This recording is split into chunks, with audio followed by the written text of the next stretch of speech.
Mutit talaga ganggula, guys. Alam mo yung nag-prepare ka na, naghilamos ka na, naglagay ka na ng gamot sa kilikili mo, kasi akala mo pasasamahin ka sa hadika.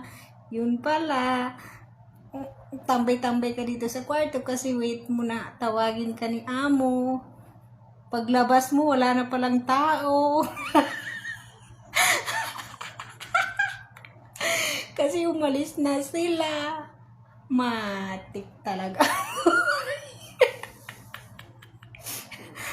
Talagang tinatotoo talaga ng amo ko na sabihin niya, hindi ako pasasamahin kahit saan.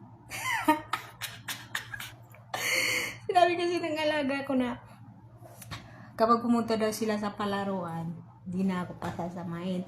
O kaya kapag daw pumunta sila sa mall, hindi na ako pasasamahin. Aba, tinapad talaga. Gusto. Ganda pa naman sana doon kasi doon yung mga